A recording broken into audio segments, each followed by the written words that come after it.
تعلقت إرادته السلية بخلق هذا العبد المحبوب، فانتشرت آثار شرفه في عوالم شهادته والغيوب صلى الله عليه. وما أجل هذا المن الذي تكرم به المنان، وما أعظم هذا فضل الذي برز من حضرة الإحسان، صورة كاملة ظهرت في هيكل المحمود، فتعطرت بوجودها أجل الوجود، وطرزت برد العوالم بطراز التكريم. اللهم صل وسلم أشرف الصلاة والتسليم على سيدنا ونبينا محمد الرؤوف الرحيم.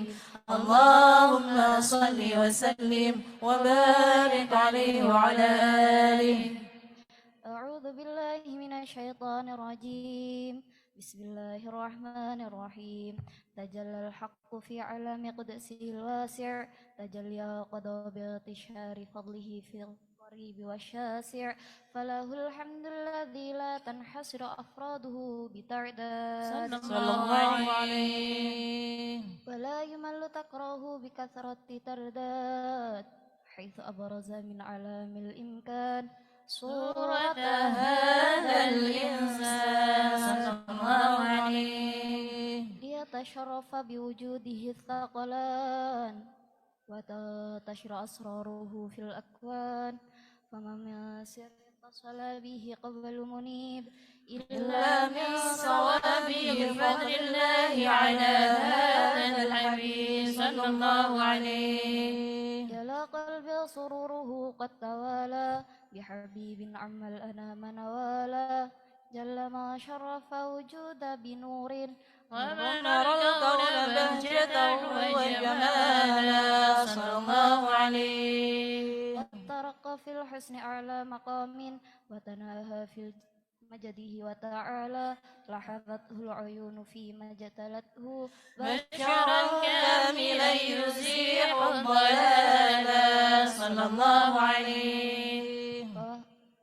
وهو من فوق علم ما قد رأته رفعة في شؤونه وكمالا صلى الله عليه. فسبحان الذي أبرز من حضرة الامتنان ما يعجز عن وصفه اللسان، ويحار في التعقل معانيه الجنان صلى الله عليه. انتشر منه في عليم البطون والظهور ما ملأ الوجود الخلق النور، فتبارك الله من إله كريم بشرتنا آياته في ذكر الحكيم ببشارة، لقد جاءكم رسول من أنفسكم عزيز عليه ما عنتم حريص عليكم بالمؤمنين رؤوف رحيم صلى الله عليه. فما فاجأته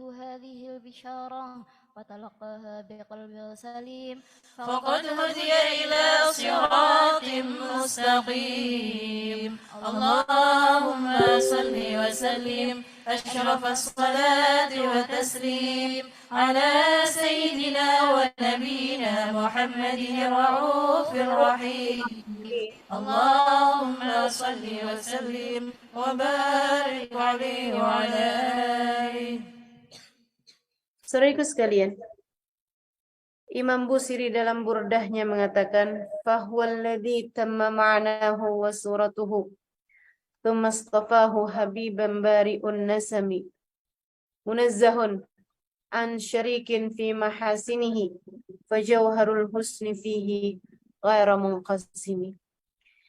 Dialah yang sempurna jiwa maupun raga, pencipta manusia menjadikannya sang tercinta. Keindahannya tak ada sesiapa pun menandingi, sebab ia penuh, utuh, tak terbagi. Saudaraku sekalian, akan kuceritakan kepadamu keindahan rupa baginda Nabi Muhammad sallallahu alaihi wasallam, kesempurnaan fisik beliau, keelokan wajah dan keindahan badan beliau, agar ketika kau perlu membayangkan, kiranya bayanganmu tentang beliau tidaklah keliru. Ribuan sahabat Nabi Muhammad sallallahu alaihi wasallam memandang wajah dan bertemu langsung dengan beliau. Akan tetapi tak banyak yang dapat menceritakan detail tentang wajah beliau. Iya, kebanyakan dari mereka hanya berkata, beliau adalah manusia paling tampan yang pernah kujumpa. Namun jangan tanyakan detailnya kepadaku, sebab di hadapannya aku hanya akan menundukkan wajahku. Karisma yang beliau punya membuatku hanya akan menunduk di hadapannya. Hadis-hadis yang menceritakan tentang detail wajah Nabi Muhammad kebanyakannya diriwayatkan oleh Sayyidina Ali bin Abi Thalib. Beliau bersama baginda Nabi Muhammad alaihi wasallam yang indah memudahkannya untuk menceritakan dengan jelas seperti apa baginda kita Nabi besar Muhammad sallallahu alaihi wasallam. Dan inilah apa yang dituturkannya. Nabi Muhammad bukanlah orang yang tertinggi di antara kami. Meskipun tentu saja beliau tidaklah pendek. Namun jika rombongan kami berkumpul dalam keadaan duduk ataupun berdiri, Nabi Muhammadlah selalu yang terlihat lebih dahulu di antara kami. Nabi Muhammad tidak gemuk, juga tidak kurus. Beliau berdada bidang dengan tulang dan bahu yang lebar. Saat berjalan langkahnya tegap dan ringan. Nabi Muhammad berkulit halus, tidak berbulu banyak. Namun beliau memiliki bulu halus dari dadanya hingga ke pusar. Kulit Nabi berwarna putih kemerahan. Bahkan tatkala beliau sedang marah ataupun malu, terlihat semburat merah di wajah beliau yang menambah keindahan wajahnya. Nabi Muhammad rambutnya tidak lurus, juga tidak keriting. Rambutnya ikal berwarna sangat hitam. Beliau tidak banyak beruban bahkan di masa tuanya. Saat beliau wafat hanya ada sekitar 20 uban di rambut kepala beliau yang lebat. Rambutnya seringkali dipotong pendek seperti layaknya kaum laki-laki pada umumnya. Namun pernah juga karena kesibukan berperang, beliau membiarkan rambutnya tidak dipotong hingga menutupi bahu. Dan pernah juga beliau digundul, salah satunya ketika tahallul selepas haji wada. Nabi Muhammad sallallahu alaihi wasallam berwajah bulat. Melihatnya mengingatkan kita pada bulan purnama. Keningnya lebar, alfiul anfi, mimiul fami, nuniyul hajib. Hidungnya seperti huruf alif, kecil dan tinggi. Bibirnya penuh merah merekah selayak huruf mim. Dan alisnya setara huruf nun yang terbalik. Bola matanya sangat hitam. Bulu matanya sangat lentik dan panjang. Demikian Sayyidina Ali menceritakan. Dan diakhiri dengan ucapan, matahari dan bulan seakan beredar di wajah beliau. Sayyidina Ali sekali lagi mengakhiri sifat-sifat wajah dan fisik Nabi Muhammad dengan ucapan seolah-olah matahari dan bulan beredar di wajah beliau yang indah. Duhai, alangkah indahnya.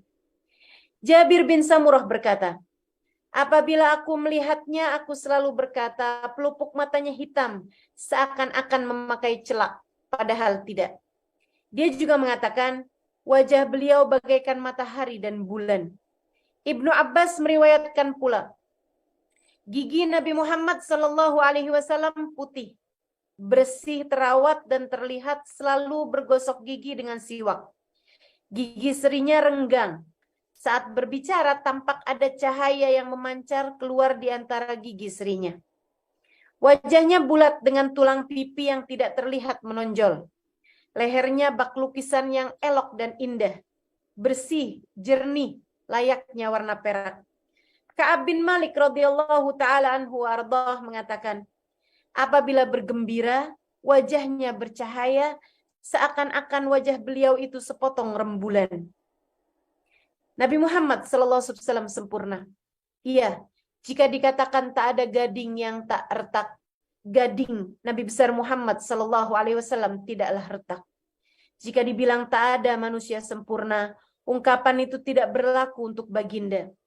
Sayyid Muhammad bin Alwi bin Abbas al-Maliki dalam kitabnya Al-Insan Al-Kamil mengatakan, jika dikatakan Nabi Yusuf telah diberi Allah Subhanahu wa taala separuh ketampanan, ketahuilah bahwasanya baginda kita Nabi besar Muhammad sallallahu alaihi wasallam telah dikaruniai ketampanan sempurna.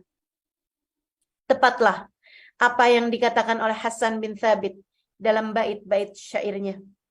Wa ajmal minka lam tara qattu ainu wa ahsanu minka lam talidin nisa'u khuliqta mubarra'an min kulli aibin ka'annaka qad khuliqta kama tasha. Yang lebih tampan darimu tak akan pernah dilihat oleh mata manusia. Yang lebih baik tak akan pernah dilahirkan oleh seorang wanita. Engkau, wahai Rasulullah, manusia tanpa cela, seolah-olah engkau tercipta sesuai dengan apa yang kau pinta. Seorang penyair lain mengatakan, dia adalah sang terkasih. Rembulan pun bahkan cemburu kepadanya. Keindahannya membuat para pujangga kehabisan kata. Duhai Rasulullah, mendengar keindahanmu saja telah membuat kami dimabuk cinta. Bagaimana pula jika kedua mata ini kelak dapat memandang indah wajahmu. Semoga kami semuanya diizinkan oleh Allah Subhanahu wa taala untuk memandang paras indahmu ya Rasulullah. Sallu ala Nabi Muhammad.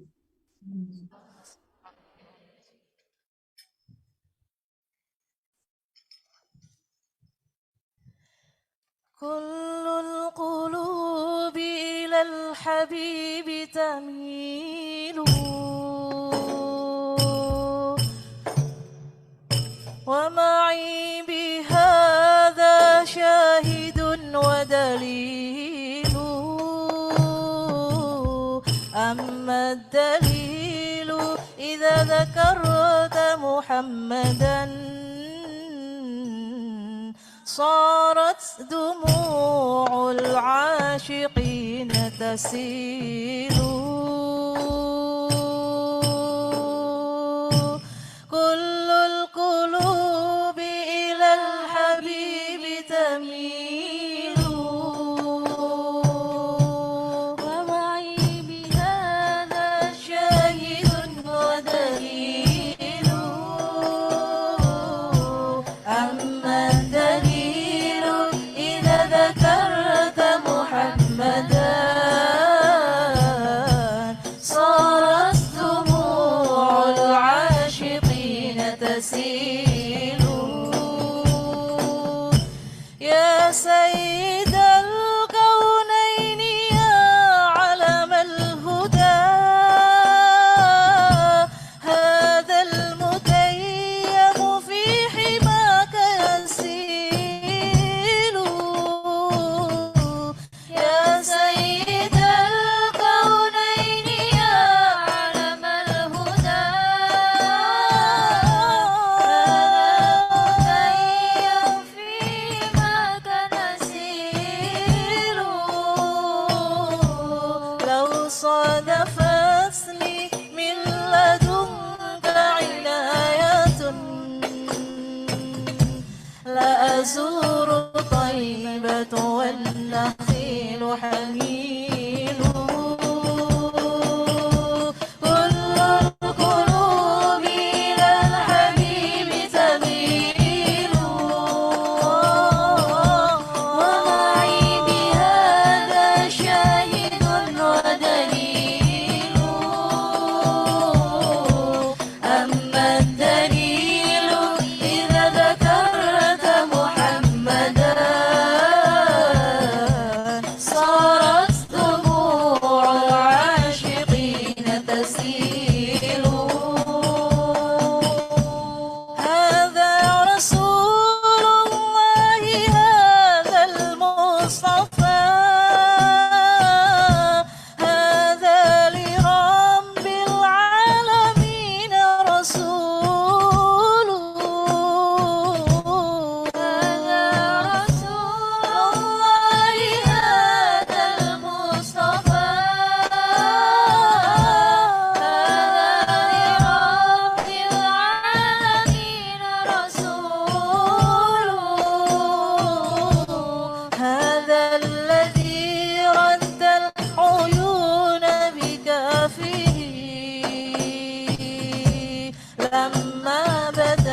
كانت فوق الخدود تسيل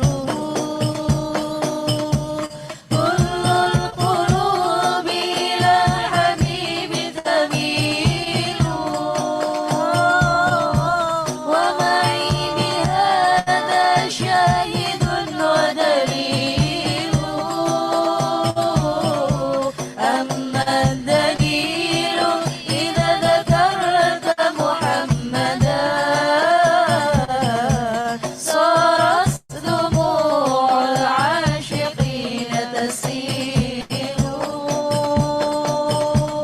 يا سيد الكونين يا علم الهدى هذا المتيم في حماك تسيل يا سيد الكونين يا علم الهدى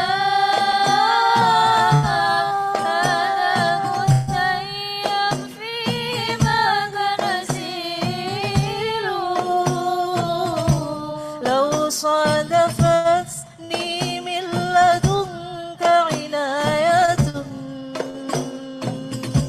لا أزور طيبك والنخيل جميل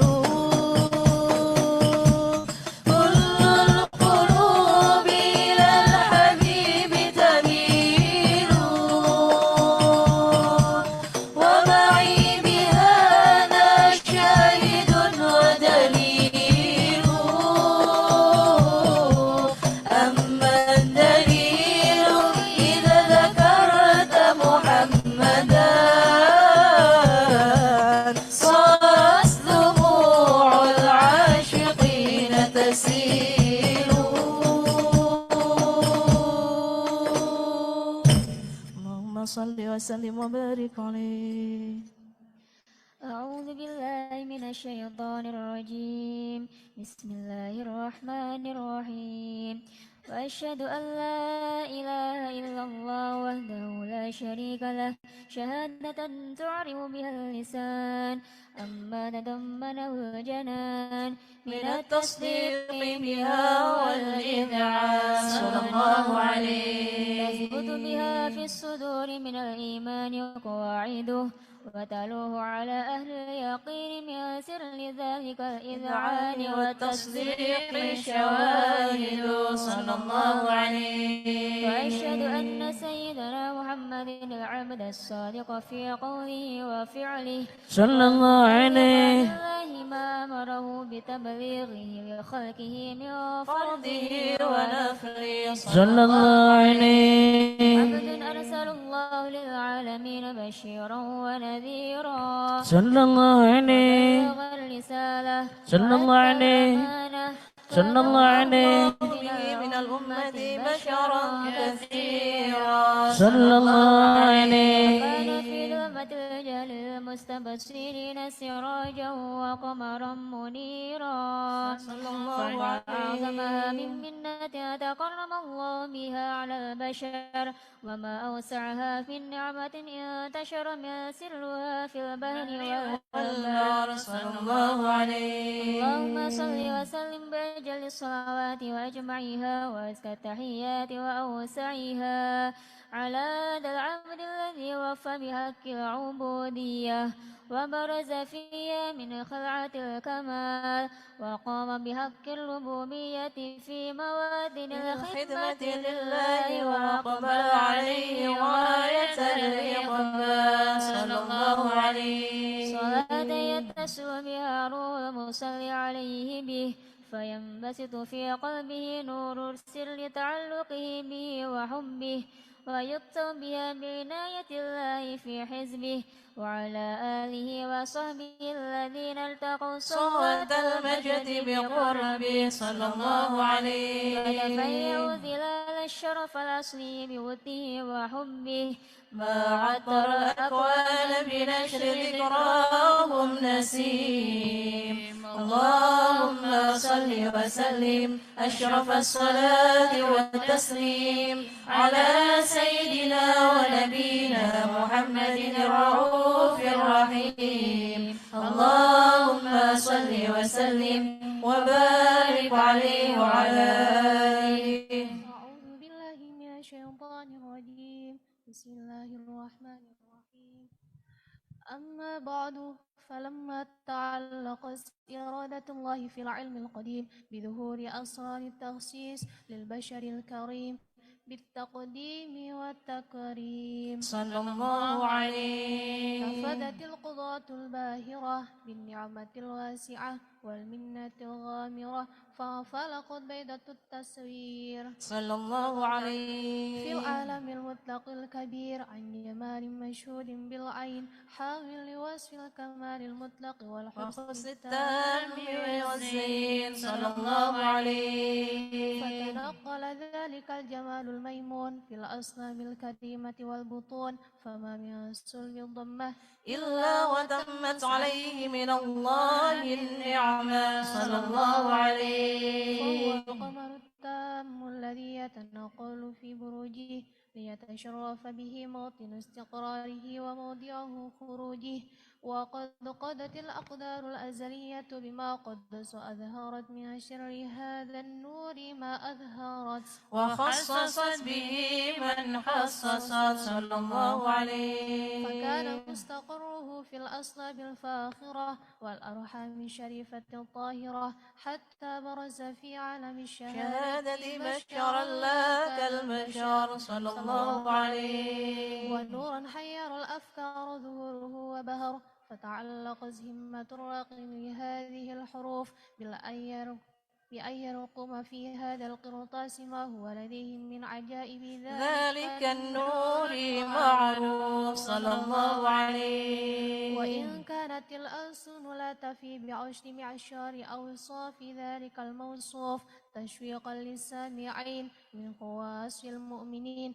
وترويحا للمتعلقين بهذا نور المبين صلى الله عليه. وإلا فأن تعرب الأقلام عن شؤون خير الأنام ولكن هزني إلى تدوين ما حفظته من سير أشراف المخلوقين صلى الله عليه. وما أكرمه الله به في مولده من الفضل الذي عم العالمين وبقيت رايته في الكون منشورة على مر الأيام والشهور والسنين صلى الله عليه. داعي تعلق بهذه الحضرة الكريمة ولا يجد التشوق إلى سماع أوصافها العظيمة ولعل الله ينفع به المتكلم والسامع ولعل الله ينفع به المتكلم والسامع ولعل الله ينفع به المتكلم والسامع صلى الله عليه. يدخلان في شفاعة هذا النبي الشافع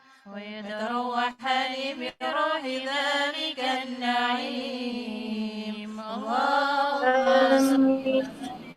أشرف الصلاة والتسليم على سيدنا ونبينا محمد الرؤوف الرحيم اللهم صل وسلم وبارك عليه وعلى آله. Saudariku sekalian, kini akan kusampaikan kepadamu beberapa kekhususan baginda kita Nabi besar Muhammad sallallahu alaihi wasallam yang tidak Allah berikan kepada selain beliau, seperti mana yang disampaikan dalam bait-bait syair yang terkenal.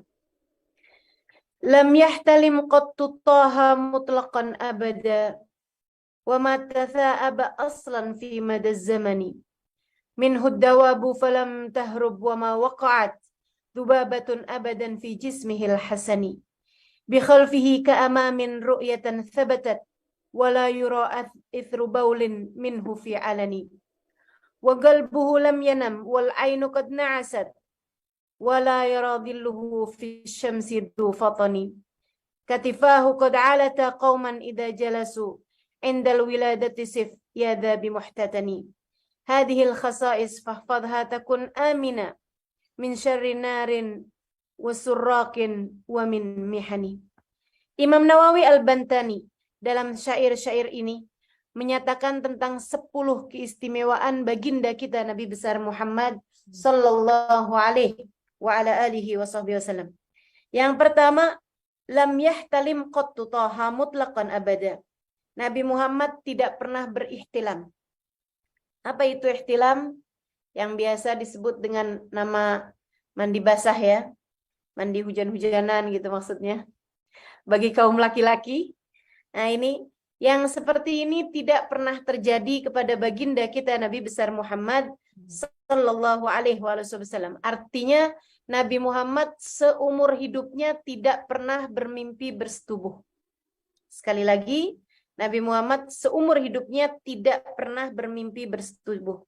Itu salah satu dari 10 kehususan yang Allah SWT berikan kepada baginda kita Nabi besar Muhammad sallallahu alaihi wasallam. Keistimewaan yang Allah SWT berikan kepada tubuh Nabi Muhammad alaihi salatu wasallam. Yang kedua, wa ma tatha'aba aslan. Nabi Muhammad tidak pernah menguap. Sekali lagi, Nabi Muhammad tidak pernah menguap. Nabi Muhammad pernah bersin. Akan tetapi Nabi Muhammad tidak pernah menguap.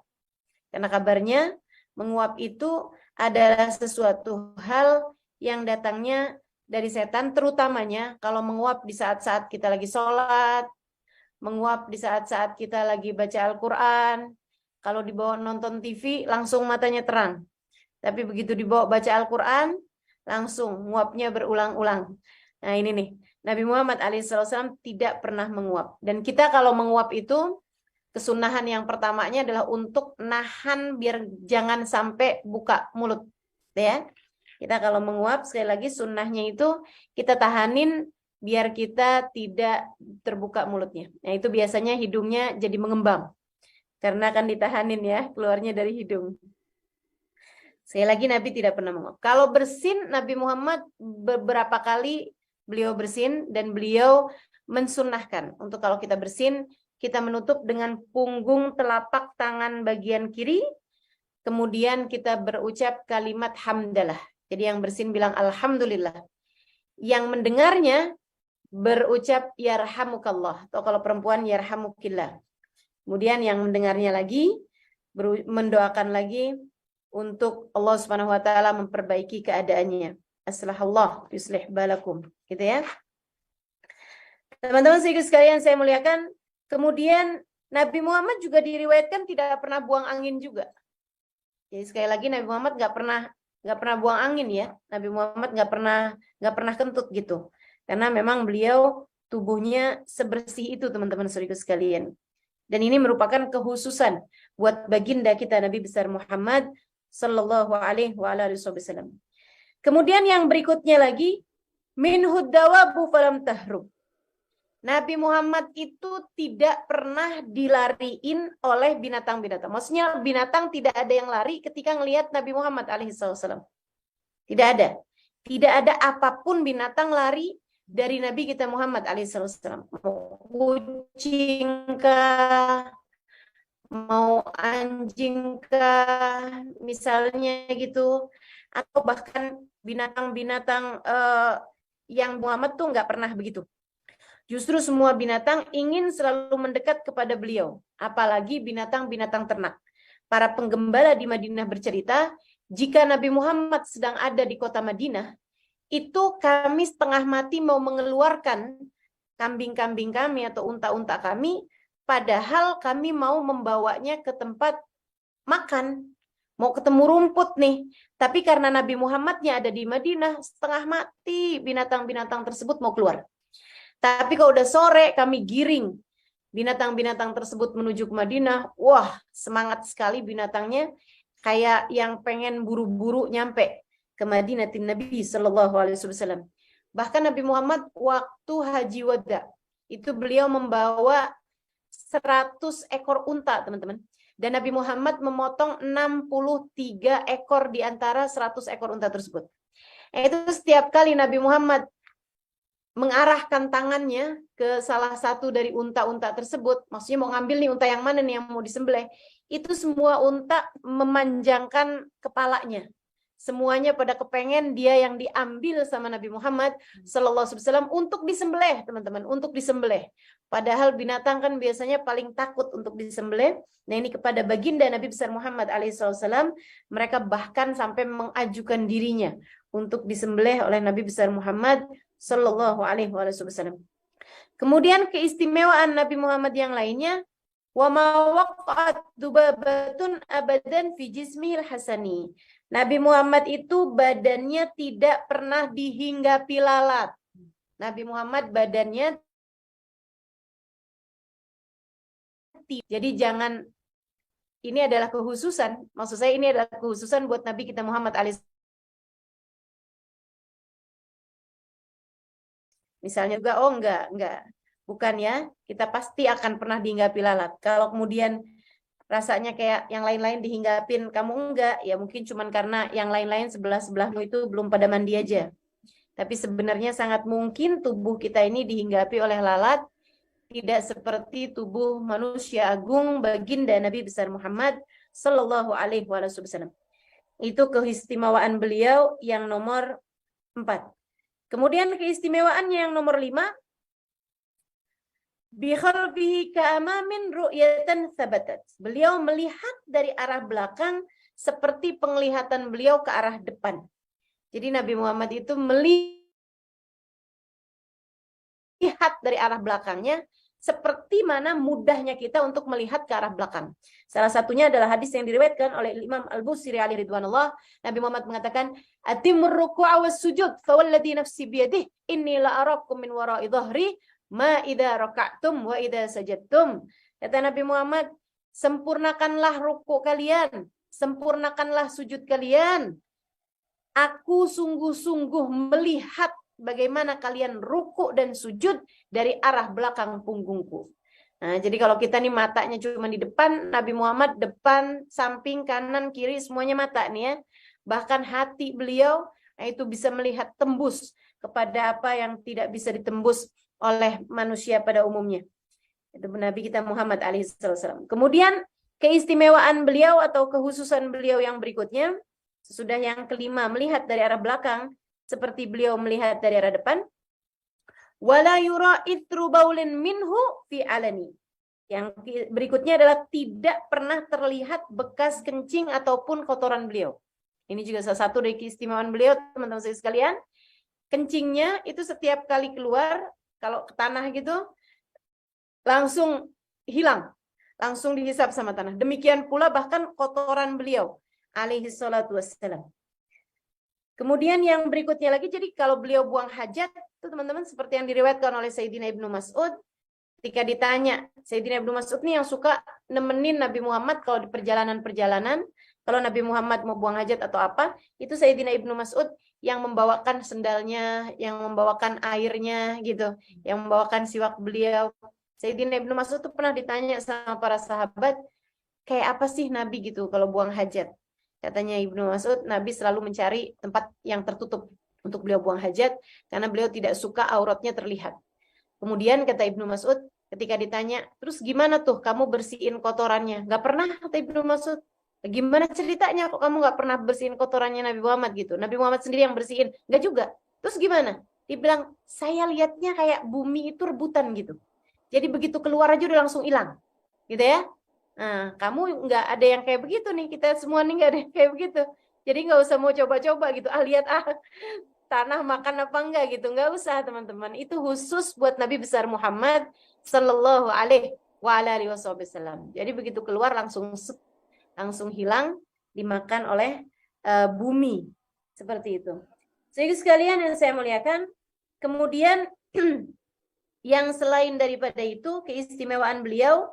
Yang nomor 7 adalah wa qalbuhu lam yanam wal ainu qad na'asat. Hati beliau tidak pernah tidur meskipun saat matanya tertidur. Jadi walaupun matanya tertidur, itu Nabi Muhammad hatinya nggak pernah tidur. Karenanya ada banyak riwayat dalam hal ini menceritakan bagaimana Nabi Muhammad tidur akan tetapi hatinya nggak tidur. Sehingga sekalian saya muliakan, Nabi Muhammad itu tidur kemudian bangun, beliau itu langsung sujud syukur. Ditanya, kenapa? Apa yang kau sujud syukurin, wahai Rasulullah? tadi waktu aku tidur diturunkan firman Allah Subhanahu wa taala. Jadi Nabi Muhammad tidurnya dapat wahyu, teman-teman. Tidurnya itu hatinya tidak pernah tidur. Bahkan suatu hal yang paling tinggi nilainya itu turunnya wahyu, bisa turun di saat beliau sedang dalam posisi seperti mana kita tertidur gitu. Karena memang tidurnya Nabi Muhammad itu hanya matanya saja, akan tetapi hatinya tidak pernah tidur. Kebalikan dari kita ya, matanya melek pun hatinya tidur. Hatinya lupa sama Allah Subhanahu wa taala. Dan Nabi Muhammad justru bahkan ketika mata beliau terlihat tertidur, hati beliau tidaklah pernah tertidur. Sayyidah Aisyah pernah bertanya ketika Nabi Muhammad bangun dari tidur langsung sholat tanpa wudhu lagi. Kata Nabi Muhammad, bukankah engkau tadi tidur wahai Rasulullah? Pan Nabi Muhammad kemudian menjawab, nahnu ma'asyiral anbiya innama tanam a'yununa wa la yanam qulubuna. Sungguhnya kami nih Aisyah, para nabi, hanya tidur matanya aja. Hati kami tidak pernah tidur. Demikian baginda kita Nabi besar Muhammad sallallahu alaihi wasallam, salah satu keistimewaannya adalah hatinya tidak pernah tertidur. Wala yara dhilluhu fi syamsi dufatani. Kemudian keistimewaan beliau yang lainnya, yang nomor 8 adalah beliau tidak memiliki bayangan. Teman-teman saya sekalian, Nabi kita Muhammad alaihi wasallam tidak memiliki bayangan. Kenapa begitu? Para ulama mengatakan karena dua hal. Yang pertama, karena Nabi Muhammad itu cahaya. Cahaya nggak punya bayangan. Yang punya bayangan adalah benda padat yang terkena cahaya. Benda padat kalau kena bias cahaya itu ada bayangannya. Tapi cahaya itu nggak ada bayangannya. Karena Nabi Muhammad adalah cahaya Allah Subhanahu wa taala, karenanya Allah Subhanahu wa taala menjadikan Nabi Muhammad nggak punya bayangan. Itu alasan pertama. Alasan yang kedua, dan ini lebih subhanallah lagi gitu ya menurut saya. Teman-teman saya sekalian, katanya para ulama, alasan kedua, Allah kenapa tidak mau membuat untuk Nabi Muhammad ada bayangannya? Allah tidak mau ada yang menginjak bahkan bayangan Nabi Muhammad SAW sekalipun. Luar biasa ya. Allah nggak rela bayangannya Nabi keinjak aja, Allah nggak mau gitu. Subhanallah. Padahal kita kan kalau bayangan kita keinjak kan nggak berasa apa-apa. Pernah nggak diantara kita yang awasan sana dikit tuh bayangan saya kesakitan? Nggak pernah gitu kan? Injek kamu tuh bayangan saya sakit gitu. Nggak ada ceritanya. Tapi segitunya Allah Subhanahu Wa Taala menjaga, memuliakan Nabi Muhammad alaihissalam sampai-sampai Nabi Muhammad itu tidak punya bayangan, teman-teman. Jadi tidak ada sesiapapun yang menginjak bayangan Nabi Muhammad sallallahu alaihi wasallam. Kemudian keistimewaan yang ke-9, katifahu qad alata qauman idza jalasu. Dua bahunya Nabi Muhammad selalu terlihat lebih tinggi daripada siapapun ketika sedang duduk. Jadi ini Nabi nih, seperti yang tadi Sayyidina Ali sampaikan di yang pembahasan pertama mengenai fisik Nabi Muhammad alaihissalam, badan Nabi Muhammad, itu Nabi Muhammad bukan yang paling tinggi. Tapi kalau lagi kumpul, itu selalu aja yang kelihatan duluan adalah Nabi kita Muhammad alaihissalam. Walaupun ada orang-orang paling tinggi-tinggi sekalipun, itu selalu bahu Nabi Muhammad duluan yang kelihatan. Memang kekhususan dari Allah Subhanahu wa taala, Allah karuniakan kepada baginda kita Nabi besar Muhammad sallallahu alaihi wasallam. Sampai para sahabat meriwayatkan, kami kalau sedang duduk-duduk bersama dengan Nabi Muhammad, atau kalau ada sekumpulan orang-orang sedang duduk bersama Nabi Muhammad alaihissalam, ka'annahul qamar bainan nujumiz zuhur. Kelihatannya itu seperti ada bulan di antara bintang-bintang. Nah, kita kan kalau ngelihat ke langit pas lagi bulan purnama, itu pasti yang kelihatan duluan tuh kan bulannya. Baru kemudian kita lihat, ada bintang-bintang di sekitarnya. Demikian pula dengan orang kalau ngelihat Nabi Muhammad lagi kumpul-kumpul, itu yang kelihatan duluan Nabi Muhammad alaihissalam, baru kemudian yang lain-lainnya baru kelihatan. Kemudian yang terakhirnya, endal wiladati sif yada bimuhtatani. Ada beberapa keistimewaan yang Allah SWT berikan ketika lahirnya baginda kita Nabi besar Muhammad SAW. Salah satunya adalah beliau sudah berkhitan ketika lahir, beliau sudah bercelak mata ketika lahir, dan beliau juga sudah terpotong rambutnya ketika lahir, bahkan tali pusarnya sudah terpotong dan sudah kering sempurna. Sallallahu alaihi wasallam. Kemudian teman-teman saya sekalian, selain daripada apa yang tadi telah saya sebutkan, Nabi Muhammad juga punya beberapa keistimewaan lain yang belum disebutkan. Di antaranya, kemanapun Nabi Muhammad berjalan selalu ada awan yang menaungi baginda kita Nabi besar Muhammad sallallahu alaihi wasallam. Keistimewaan beliau yang lain adalah ada khatamun nubuwah, ada cap kenabian yang Allah Subhanahu wa taala capkan di belakang tengkuknya sini nih, teman-teman. Jadi di sini nih di bawah kepala, di atasnya apa nih namanya ya? Di atasnya tengkuk. Ya, di tengkuk beliau ini ya. Di atasnya tengkuk, di bawahnya kepala. Jadi di leher bagian atas. Di leher belakang bagian atas itu ada khatamun nubuwah. Jadi ada cap kenabian yang seperti bentuknya itu seperti roda, teman-teman saudaraku sekalian. Itu kayak dicap aja gitu. Kayak ada orang pas lahir ada capnya gitu. Itu ada pada diri Nabi kita Muhammad sallallahu alaihi wasallam itu dari sejak lahirnya. Memang sudah ada cap seperti itu, seperti mana yang diceritakan oleh para sahabat-sahabat Nabi kita Muhammad alaihi wasallam. Adapun bentuknya, Jabir bin Samurah menceritakan, aku pernah melihat khatamun nubuwah, ia terletak di antara kedua bahu Rasulullah SAW bagian belakang, bentuknya seperti sepotong daging berwarna merah sebesar telur burung dara. Selain daripada itu, kekhususan beliau adalah apa yang disepakati oleh para ulama, seperti yang disebutkan oleh Imam Al-Bujairami, Imam Al-Bajuri dalam kitab Ighna dan lain-lainnya, dengan teks kitab seperti ini. Ittafaq jamil ulama bi anna fudalatun Nabi sallallahu alaihi wasallam tahirah. Sekali lagi ini adalah kekhususan, khusus hanya untuk Nabi Muhammad sallallahu alaihi wasallam saja doang, tidak ada yang lainnya. Jadi tidak ada sesiapa pun yang punya keistimewaan ini selain baginda Nabi Muhammad sallallahu alaihi wasallam. Apa itu? Ittafaq jamil ulama bi anna fudalatun Nabi sallallahu alaihi wasallam tahirah. Semua ulama bersepakat bahwasanya apa yang keluar dari tubuh Nabi Muhammad SAW hukumnya suci.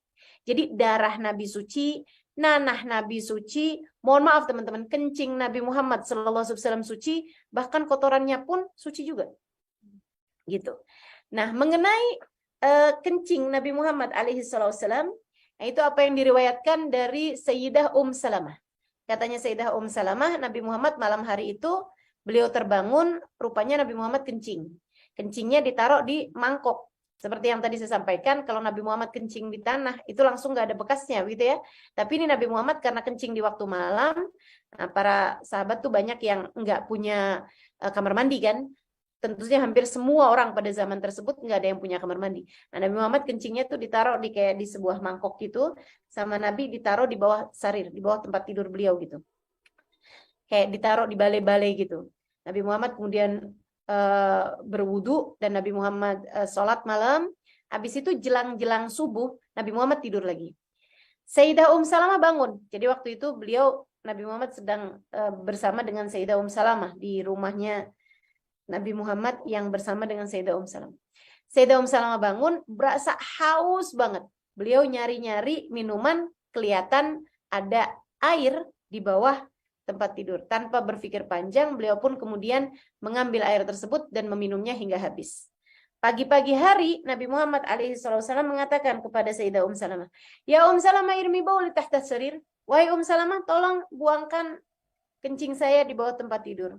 Sayyidah Salamah bengong. Kata Sayyidah Salamah, "Ahwa bauluka ya Rasulullah, apakah itu adalah kencingmu, wahai Rasul?" Kata Nabi, "Emang kenapa gitu Salamah?" "Soalnya tadi malam saya bangun, saya haus Rasulullah. Saya kirain itu air, jadi saya minum, wahai Rasul." Nabi tersenyum, kemudian Nabi Muhammad berkata, "Idan la yuji'uka batnuk." Idan la yuji'uka batnuk, kalau begitu perutmu tidak akan pernah menyakitimu lagi. Kalau begitu kamu nggak akan pernah sakit perut lagi. Kurang lebih seperti itu ya. Kalau begitu sejak hari ini kamu tidak akan pernah sakit perut lagi.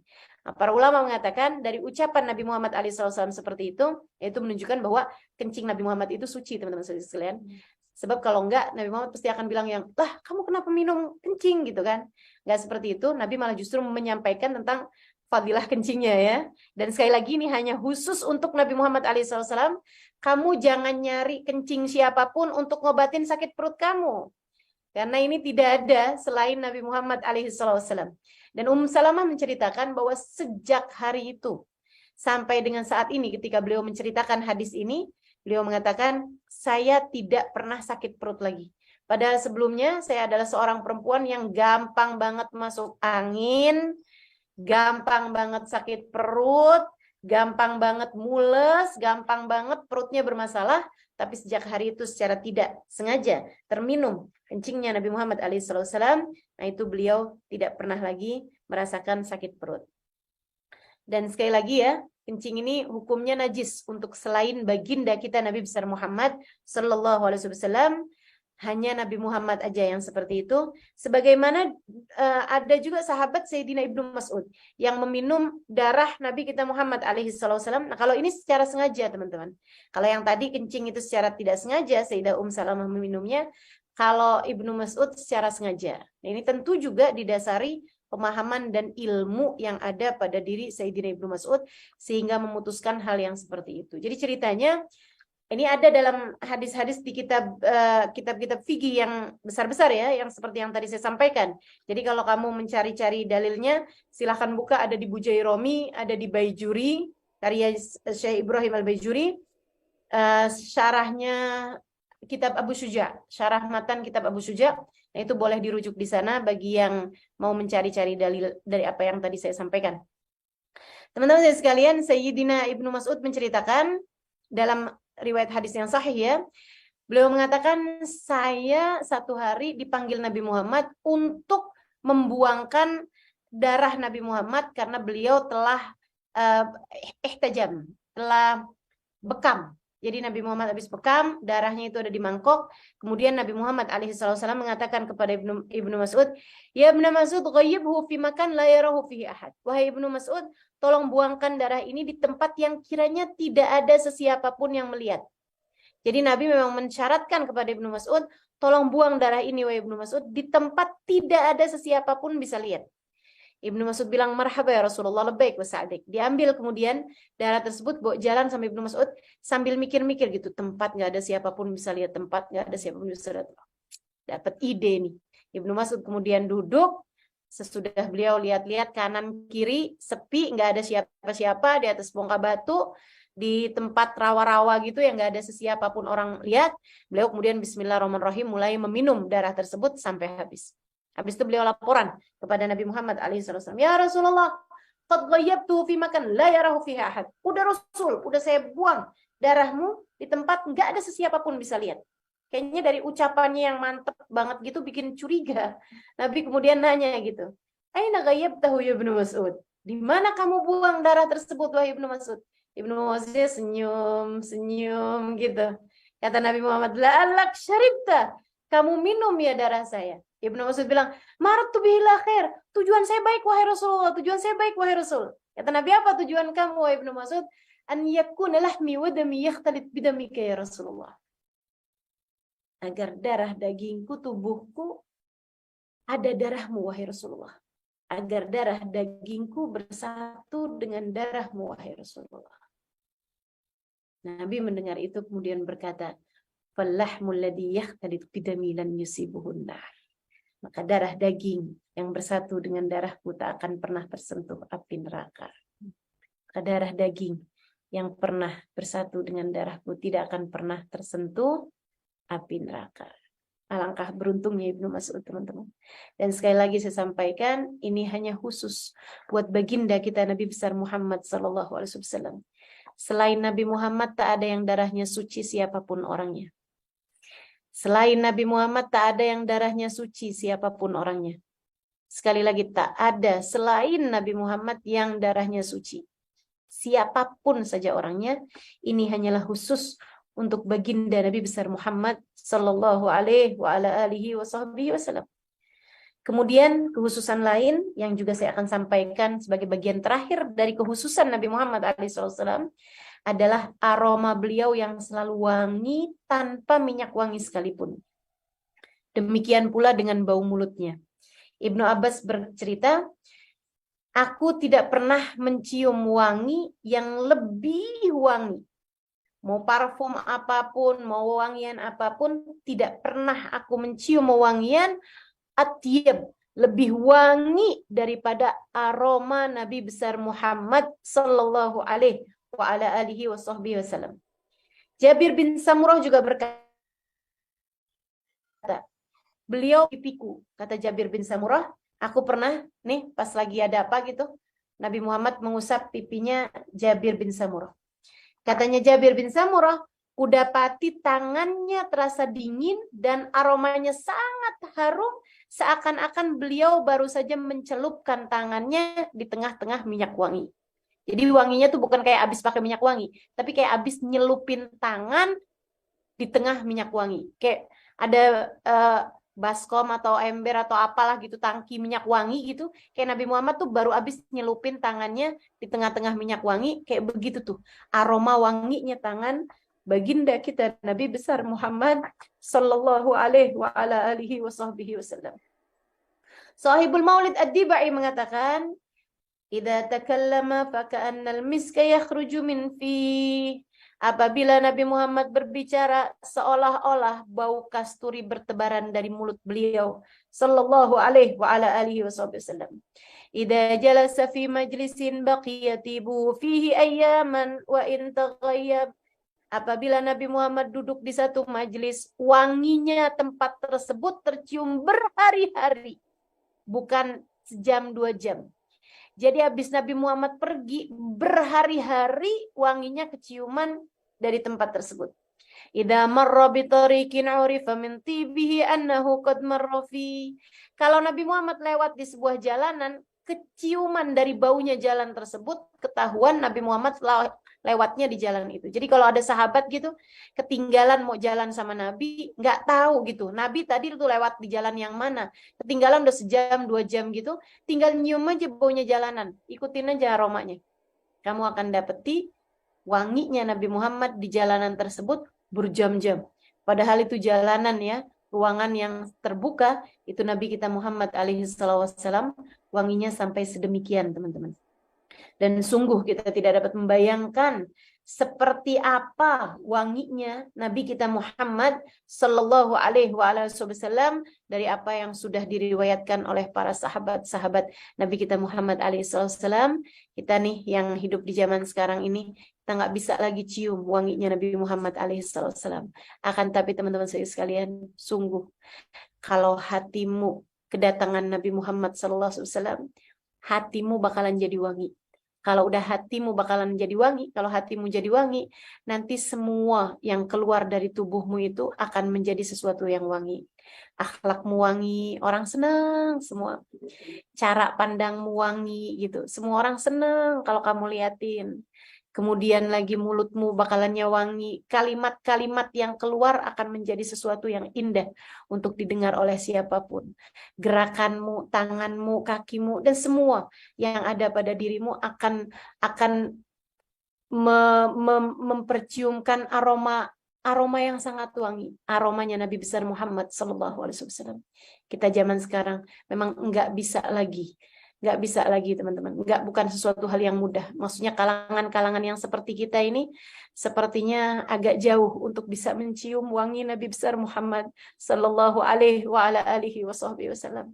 Mungkin kalangan para ulama, mungkin kalangan para aulia, akan tapi yang seperti kita ini dengan dosa-dosa yang sebegini banyaknya agak jauh untuk kita bisa mencium aroma Nabi Muhammad alaihi wasallam.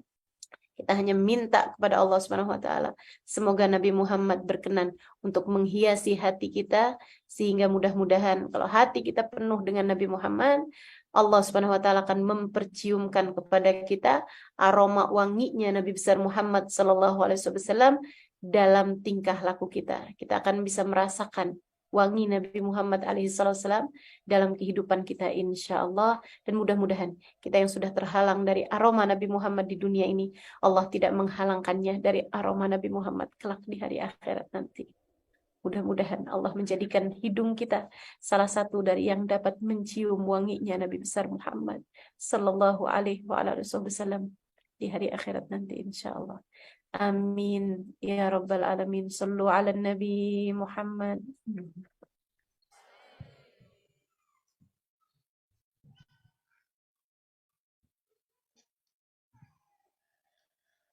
رب فاجعل مجتمعنا رب فاجعل مجتمعنا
غايته حسن الختام وبلغنا ما طلبنا من مطالب والمرامي وبلغنا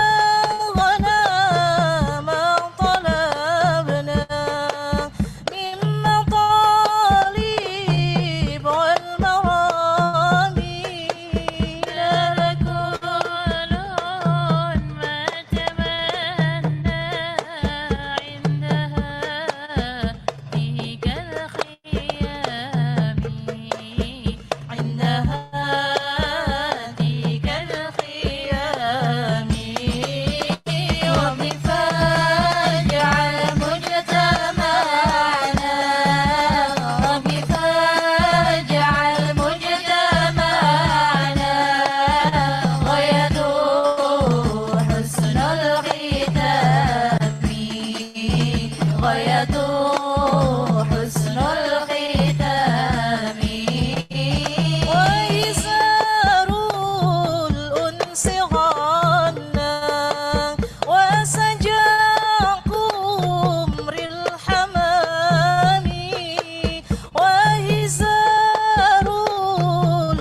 اللهم صل وسلم وبارك عليه. أعوذ بالله من الشيطان الرجيم. بسم الله الرحمن الرحيم. صلى الله عليه. وقد آن للقلم أن يخط ما حركته فيه الأنامل مما استفاده الفهم من صفات هذا العبد محبوب الكامل صلى الله عليه. وشمائله التي هي أحسن الشمائل.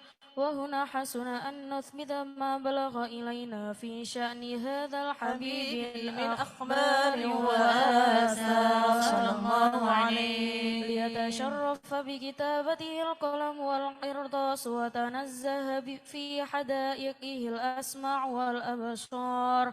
وقد بلغنا في الأحاديث المشهورة صلى الله عليه أن أول شيء خلقه الله هو النور المودع في هذه السورة.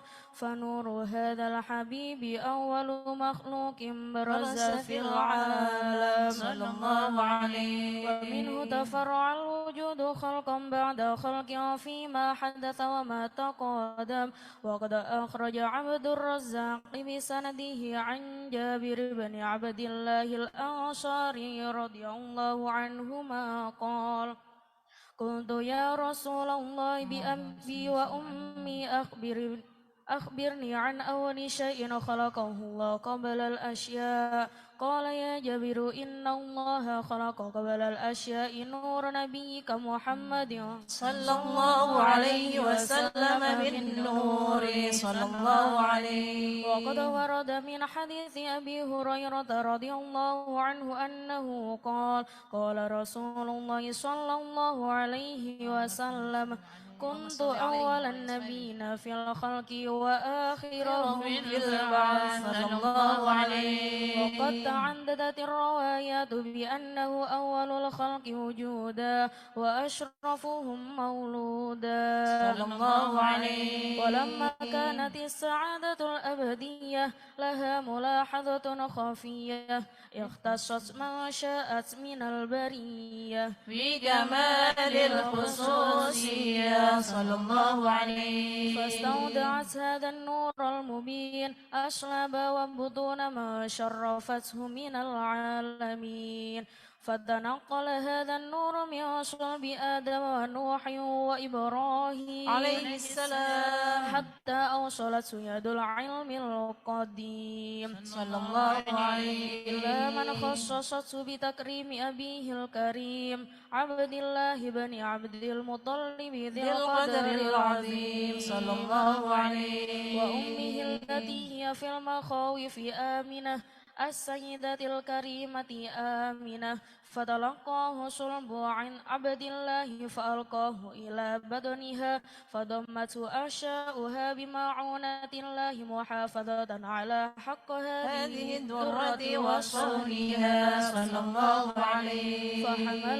فحملته برعاية الله كما ورد عنها حملا خفيفا لا تجد له ثقالا ولا تشكو منه ألما ولا علا صلى الله عليه.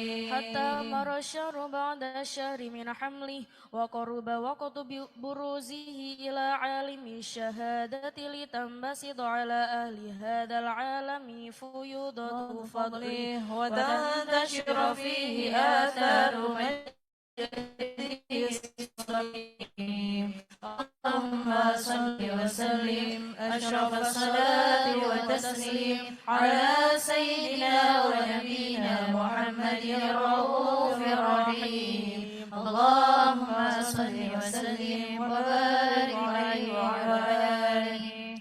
أعوذ بالله من الشيطان الرجيم. بسم الله الرحمن الرحيم.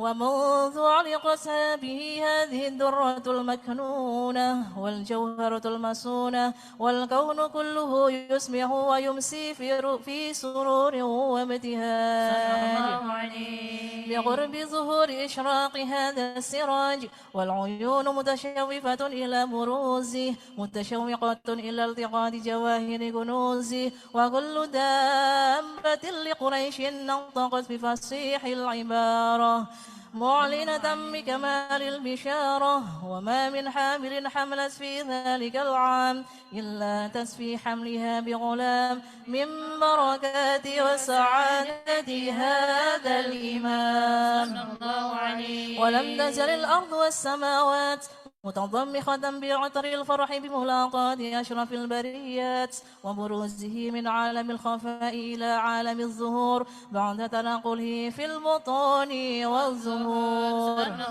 فأظهر الله في الوجود بهجة التكريم وبسط في العالم الكبير مائدة التشريف والتعظيم ببروز هذا البشر الكريم اللهم صل وسلم أشرف الصلاة والتسليم على سيدنا ونبينا محمد الرؤوف الرحيم اللهم صل وسلم وبارك عليه وعلى آله.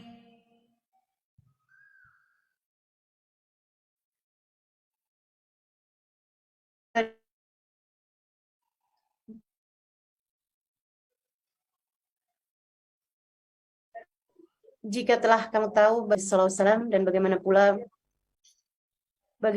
pula kehususan Nabi besar Muhammad alaihi salam, kini akan kusampaikan kepadamu tentang bagaimana keseharian, adat-adat, tata cara Nabi Muhammad alaihi salam dalam beliau melakukan kegiatan dari makan, minum, tidur, berpakaian, dan lain-lainnya.